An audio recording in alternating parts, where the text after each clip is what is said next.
नमस्कार मैत्रिणींनो, welcome to my channel. मी वैशाली मोरे, मेकअप आर्टिस्ट। इथून पुढे असेच तुमच्यासाठी makeup tutorial, tricks and tips चे व्हिडिओ घेऊन येणार आहे। म्हणून लगेचच माझ्या चॅनलला सबस्क्राइब करा, म्हणजे तुमच्याकडून कोणताही व्हिडिओ मिस होणार नाही। आज मी दाखवणार आहे हल्दी सेरेमनीसाठी डूवी ग्लोसी मेकअप लुक। चला तर आता व्हिडिओ स्टार्ट करूया।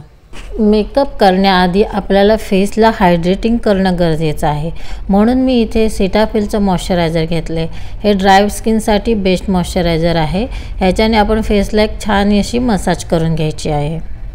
आता मसाज झाल्यानंतर जर चेहऱ्यावर आपल्या ओपन पोर्स असतील तर ते कव्हर करण्यासाठी मी इथे हायड्रेटिंग प्रायमर घेतलेला आहे।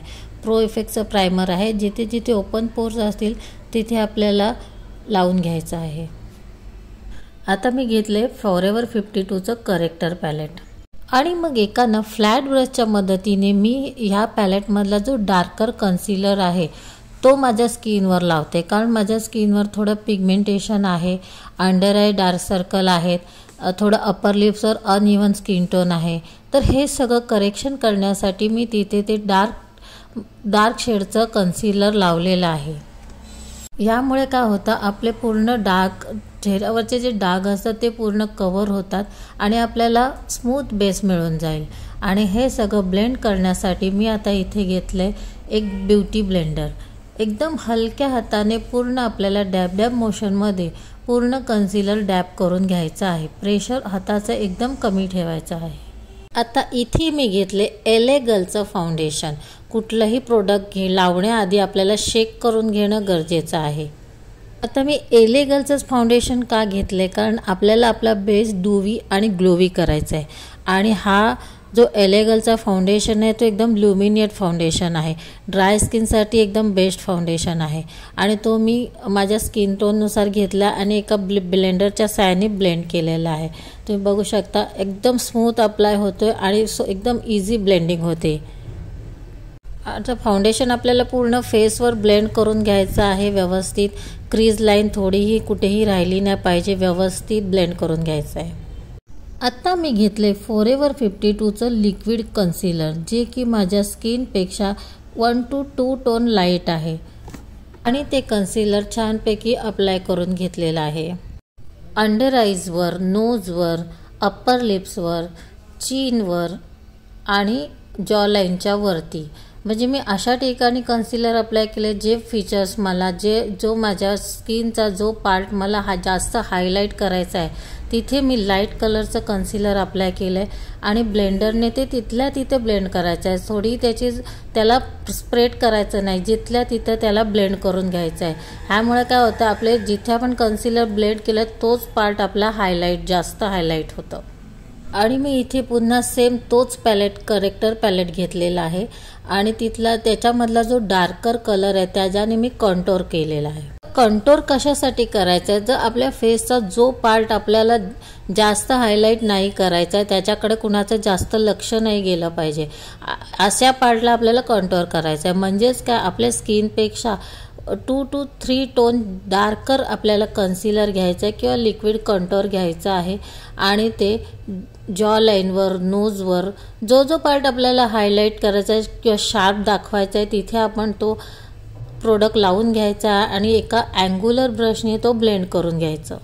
ह्यामुळे काय होतं, फेसवर एक प्रकारचं शॅडो निर्माण होतं आणि फेसला एक डायमेन्शन लुक येतं, कारण फाउंडेशन लावल्यामुळे आपला पूर्ण फेस एकच सपाट प्लेन झालेला असतो, त्यामुळे आपले फीचर्स पूर्ण हाईड झालेले असतात। ते फीचर इन्हान्स करण्यासाठी आपल्याला कंटोर करून घ्यायचं आहे। आता इथे मी घेतले स्मॉल अँग्युलर ब्रश, कारण नोज शार्प करण्यासाठी ह्या ब्रशचा उपयोग होतो, कारण ह्याच्या आधी मी घेतला तो बिग अँग्युलर ब्रश होता।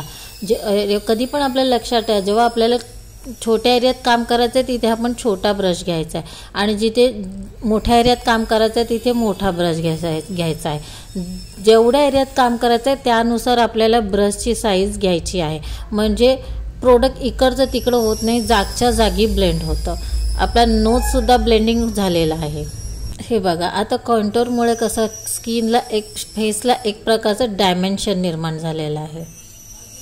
आता मी घेतलेलं आहे रिकोडचं क्रीम ब्रश, कारण आपल्याला ड्यूवी आणि ग्लोसी मेकअप जेव्हा ड्राय स्किनवर करायचा असतं त्यावेळेस आपल्याला जास्तीत जास्त क्रीम बेस प्रोडक्टचाच यूज करायचा असतो.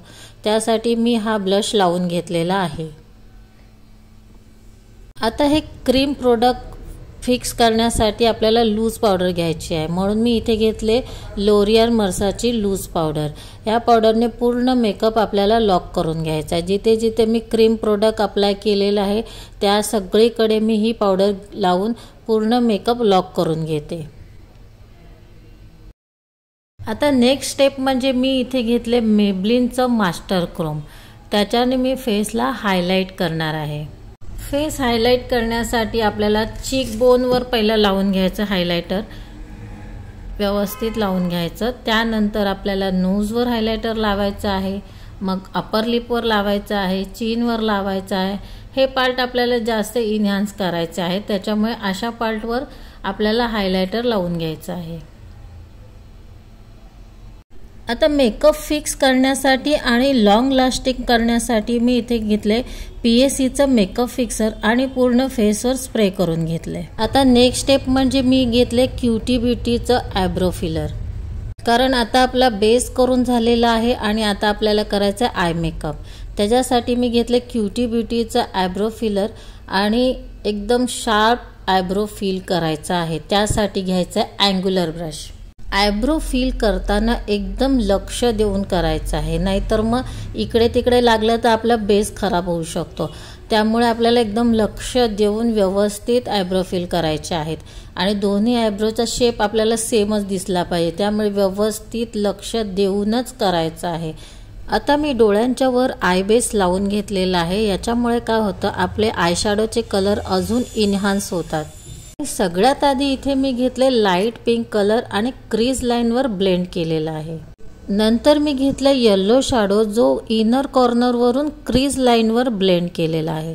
आणि पुढे डोळ्यांच्या मध्यभागी आपल्याला orange colour, dark orange colour लावून येलो आणि ऑरेंज दोन्हींना ब्लेंड करून घ्यायचा आहे. त्यानंतर मी इथे घेतला एक डार्क पिंक कलर आउटर कॉर्नरवर ब्लेंड केलेला आहे. हे तिन्ही कलर एकमेकात चांगले मर्ज करून घ्यायचे आहेत, जेणेकरून ते व्यवस्थित ब्लेंड दिसले पाहिजेत. आता क्रीज कट करण्यासाठी मी इथे घेतले फ्लॅट ब्रशवर लाईट कन्सिलर आणि त्याच्याने एकदम शार्प क्रीज कट केलेली आहे. क्रीज लाईन ही शार्पच कट झाली पाहिजे, नाहीतर मग तो आय मेकअप एकदम खराब दिसतो. त्यामुळे नीट व्यवस्थित लक्ष देऊन शार्प क्रीज लाईन कट करायची आहे. आणि मग आय लिडवर कन्सिलर फिल करून घ्या आणि जे एजेस आहेत ते हातानेच ब्लेंड करून घ्या, नाहीतर मग असे लाईन दिसतील, त्यामुळे आय मेकअप चांगला वाटणार नाही. त्यामुळे ते हाताने असे बोटानेच त्याला ब्लेंड करून घ्या तिथल्या तिथेच. आता आउटर कॉर्नरला एक डेप्थ देण्यासाठी मी इथे घेते डार्क पर्पल कलर आणि तो आउटर कॉर्नरवर व्हीच्या शेपमध्ये ब्लेंड करून घ्यायचा आहे. आय मेकअप करताना आपली ब्लेंडिंग एकदम सॉफ्ट असली पाहिजे, एकदम व्यवस्थित दिसली पाहिजे, कुठेही हार्श लाईन दिसता कामा नये. आता पर्पल कलर नंतर मी इथे घेतला येलो कलर आणि तो आय लिडवर लावून घेते, एक फ्लॅट ब्रशने लावून घेतलेला आहे. आता नेक्स्ट स्टेप म्हणजे आपल्याला करायचं आहे लायनर. त्यासाठी इथे मी घेतले अँग्युलर ब्रश आणि इनग्लोट्सचं जेल लायनर घेतले. आपल्याला जेव्हा विंग लायनर करायचा असेल तेव्हा अँग्युलर ब्रशचा जो पॉइंटेड भाग आहे तो पाठीमागच्या साईडला ठेवायचा आणि त्याच्याने असा स्टॅम्प काढून घ्यायचा आणि मग तो हळूहळू आतल्या साईडला न्यायचा, डोळ्याच्या मध्यभागीपर्यंत न्यायचा. लगेच एकदम पुढे न्यायचा नाही, फक्त मध्यभागीपासून लास्टपर्यंत आपल्याला आधी करून घ्यायचं आहे. आणि इनर कॉर्नरमध्ये लायनर करताना जर ब्रशमध्ये जास्त प्रोडक्ट असेल तर तो आधी कमी करून घ्यायचा आहे आणि खूप कमी प्रोडक्टमध्ये काम करायचं आणि एकदम हलक्या हाताने एकदम थिन अशी लाईन आपल्याला मागच्या साईडला खेचून घ्यायची आहे. आणि लायनर लावताना आपल्याला एकदम लक्ष देऊन लक्ष केंद्रित करूनच लावायचं आहे, कारण जरा जरी आपलं लक्ष इकडे तिकडे गेलं तर आपला आय मेकअप खराब होऊ शकतो आणि एवढी मेहनत आपली फुकट जाणार. त्यामुळे एकदम लक्ष देऊन आपल्याला हातावर आपला कंट्रोल ठेवून आपल्याला लायनर करून घ्यायचं आहे. आता मी वॉटर लाईनवर सुद्धा सेम ब्रशने सेम जेल लायनर लावून घेते। तुम्ही इथे काजळ पेन्सिलसुद्धा वापरू शकता। मी इथे जेल लायनर लावलेला आहे। आता आपल्याला अंडर आईजवर काम करायचं आहे। त्यासाठी मी इथे घेतले स्मॉल पेन्सिल ब्रश आणि same pink dark pink colour जो आपण आउटर कॉर्नरला लावला होता तो मी अंडर आईजवर ब्लेंड करून घेतलेला आहे। आणि इथे लॅश लावून आपला आय मेकअप कंप्लीट झालेला आहे। आता इथे मी घेतले मॅकेझमियाची लिक्विड लिपस्टिक, पिंक कलरची आहे आणि ती मी आता माझ्या लिप्सवर अप्लाय करणार आहे। ही लिपस्टिक लॉंग लास्टिंग आहे आणि ड्यूवी बेससाठी सुटेबल आहे। आणि आता मी कॅमेरा बंद करून दुसऱ्या डोळ्याचा मेकअप करून घेते, कारण दोन्ही डोळ्याचं दाखवायचं म्हणजे मग व्हिडिओ खूप मोठा होऊन जातो। सेमच प्रोसेस आहे, मी पटकन करून घेते। आणि हा आहे आपला फायनल लुक। आय होप तुम्हालाही हा लुक नक्की आवडला असेल, तर नक्की माझ्या चॅनलला लाईक, शेअर आणि सबस्क्राईब करा। आणि हो, बेल आयकॉन पण नक्की दाबा, म्हणजे तुम्हाला पुढच्या व्हिडिओची नोटिफिकेशन येईल आणि तुम्हाला पुढचं ट्युटोरियल पण बघायला मिळेल। चला मैत्रिणींनो, बाय।